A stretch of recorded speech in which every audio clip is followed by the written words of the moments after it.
साजिशों का कोई चेहरा नहीं होता और हादसों पर किसी का पहरा नहीं होता। नमस्ते, मैं हूं दिग्विजय सिंह। तारीख 23 अक्टूबर 2023। एक लड़की शिकायत करती है दिल्ली पुलिस को।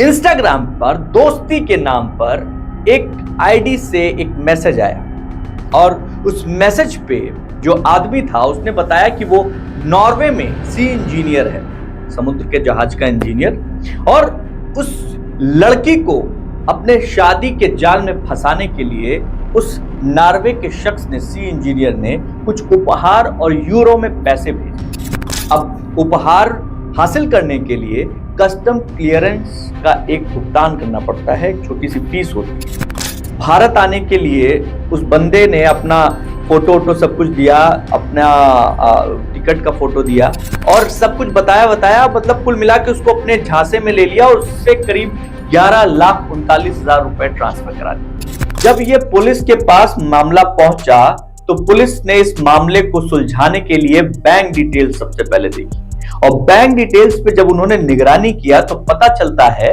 कि वो आरोपी जो सी इंजीनियर नॉर्वे में बैठा हुआ है, वो नॉर्वे में नहीं बैठा हुआ है, वो दिल्ली में बैठा हुआ है, चंद्र विहार इलाके में। असली नाम जो है उसका है सुंदर सिंह। पुलिस ने 22 साल के सुंदर सिंह को गिरफ्तार किया और पूछताछ पे उसने बताया कि परचून की दुकान चलाने वाला ये शख्स कई बार धोखाधड़ी करके और बहुत सारी रकम लपेट चुका है। एक नाइजीरियाई नागरिक भी इसके साथ जुड़ा हुआ था जो कमीशन के आधार पर इसके खाते का उपयोग करता था। अपने खाते में ठगी की जो राशि आती थी वो 10% कमीशन लेता था और बाकी की राशि जो होती थी वो जो दूसरा सा आरोपी है, इसका जो दूसरा आरोपी है नाइजीरियाई नागरिक, उसको नगद दे देता था।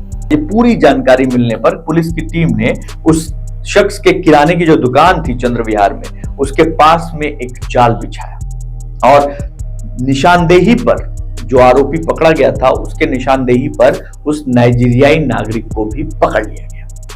अब जब पूछताछ हुई तो पता चला कि उसका नाम जो है वो हार्मनी सैमुअल है, जो कि बेनिन सिटी है नाइजीरिया में, वहां का रहने वाला है, सिर्फ 27 साल का। और सी इंजीनियर के रूप में जो तस्वीरें साझा की गई उसमें हार्मनी सैमुअल के मोबाइल फोन में वो सारी तस्वीरें मिली और नाइजीरियाई जो शख्स था हार्मोनी, उसके पास जो फर्जी अकाउंट थे वो जो चलते थे वो भी मिला। इसके अलावा एक नहीं कई इंस्टाग्राम अकाउंट मिले और सबका एक ही काम था, भोली भाई लड़कियों और महिलाओं को अपने जाल में फंसाना, विदेश का बड़ा बड़ा सब्ज-बाग दिखाना, कभी नेवी अफसर बन जाना, कभी डॉक्टर बन जाना, इंजीनियर बन जाना, और विदेश में रहते हैं, बहुत पैसा कमाते हैं, बहुत आना जाना है, हिंदुस्तान में शादी करना चाहते हैं, इस तरीके की बातचीत करके भोली भाई लड़कियों को अपने चैट जाल में फंसा लेना। जब वो लड़कियों का विश्वास जीत लेते थे तो शादी के लिए प्रपोज करते थे, भारत के किसी भी हवाई अड्डे पर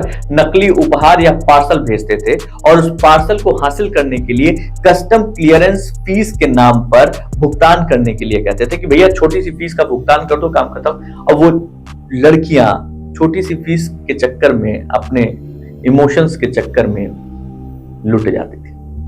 ये जो शख्स पकड़े गए हैं, इनका पकड़ा जाना बहुत कुछ सिखाता है, सतर्क भी करता है। कभी भी सोशल मीडिया अकाउंट पर आंख मूंद कर भरोसा मत कीजिए। किसी के भी साथ अगर पैसे का लेन देन कर रहे हैं तो प्लीज उसको सोशल मीडिया पर मत कीजिए। एआई इस समय जो आया हुआ है, आर्टिफिशियल इंटेलिजेंस, सोशल मीडिया पर इसकी मदद से काफी कुछ ऐसा हो रहा है जो आपके साथ नहीं होना चाहिए। आपके चेहरे, आपकी आवाज, सब कुछ फेक करके आपके सामने हूबहू आप जैसा व्यक्ति खड़ा कर दिया जाएगा और आप उसके जाल में फंस जाएंगे। सतर्क रहेंगे तभी सुरक्षित रह पाएंगे। इस तरीके की और भी कहानियां और भी सच्ची घटनाएं देखने के लिए आप डाउनलोड कीजिए खुल के ऐप और फॉलो कीजिए क्राइम फाइल्स। इस चैनल को जरूर सब्सक्राइब कर लीजिए क्योंकि यहां आने वाली हर खबर, हर एक खबर आपको सतर्क करेगी, सावधान रखेगी। तो आज बस इतना ही। सतर्क रहिए, सुरक्षित रहिए। जय हिंद।